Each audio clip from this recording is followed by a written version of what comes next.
Nandito na naman kami, nagkakantahan sa isang tabi.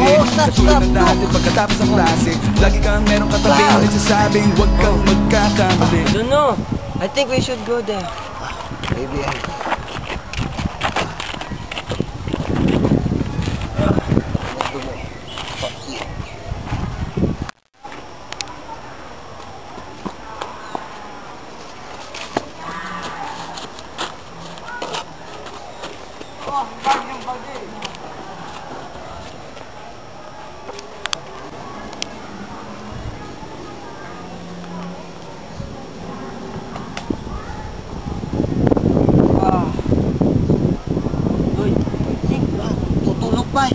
Oh, ano na? Ano nangyari?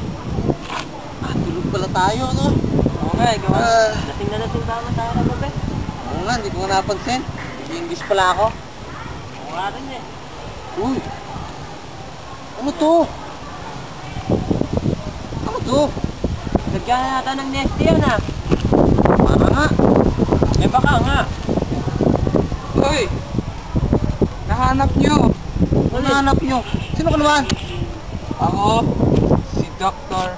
Henry Jackson. Ah! Sino yun? Basta! Hindi mo Ano naman to? nakilala. Ito ay bote. Anong kubote? Anong laman? Dito ko ilalagay ang ulam. Yung ulap. Paano mo Ulap? ilalagay ang ulap mo dyan? Ewan ko nga eh. Pero nakaisip ako ng paraan kung paano maglagay ng ulap sa bote. Siguro ikaw may gawa kahit wala ulap, no? Hindi. Ginagawa ko nga to para mabalik yung ulap eh. Tapos, nakikita mo yung ulap? Wala pa. Wala pa. Kasi, Wala pa. wala pa. Wala pa. Wala pa. Mga.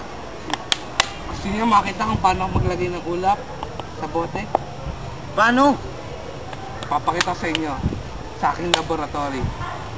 Saan yun? Sa dun lang, sa may kanto. Wala pa masahe. Hindi, deliver ko na kayo.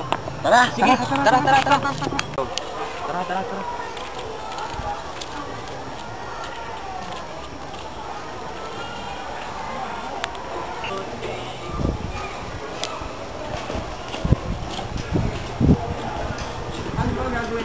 Kasi ang gagawin natin, maglalagay tayo ng mga sa ulap. Sino ba yun? Kasi alam niyo naman, mahirap yun kasi chemistry yun eh. Ito na nga pala lab ko. Ay! Eh ba't ka lang?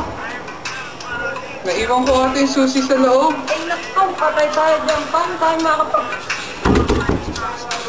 Lintik mo yan. Pagyaka ka pa. Pala. Dito na lang tayo. Siya na nga. Total, alam mo naman natin ang gagawin natin eh. Kasi ganito yan. Ano? Kailangan natin ng bote. Ay, hindi nga pala pwede to. Bakit? Ano kaya? Pwede na to. Ang kailangan natin ay bote, kandila, takip, at posporo para sindihan ng kandila. Wala.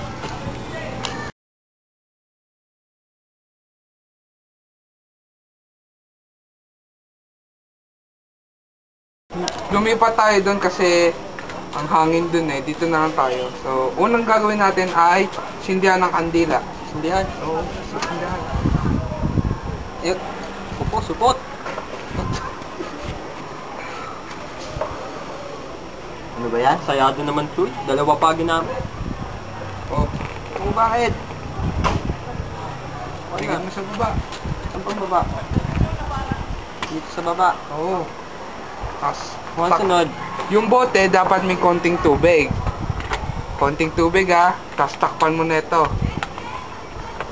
Tanggalin mo yan. Amazing. Siret no, galing. Tapos, sutin mo. Tapos, kuha ka ng masusunog. Noel, hanap ka nga ng pwede masunog dyan. Wait. Pwede na ba to? Sige, pwede na yan. Wala naman tayo sa laboratory natin eh. Pala ko. Kasi kailangan natin ng usok. Ano mangyayari?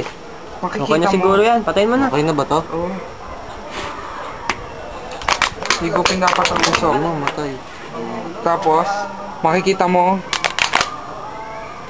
Makikita mo. Nakaw, mali. Ako nga. Sigop. Okay. 2, 3. Yan, makikita mo. Tignan mo mabuti. Medyo may usok na. Oo nga. Ang galing. Ganun yun. Galing, no? Ba't parang hindi kita? Kasi, alam nyo, trivia to.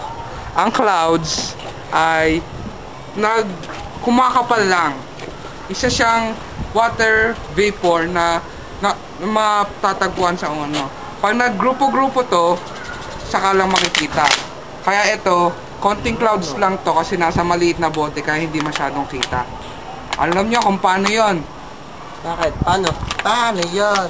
Kasi ginto. Kasi, diba, unang ginawa natin, nilagyan ng tubig, tapos tinakpan neto.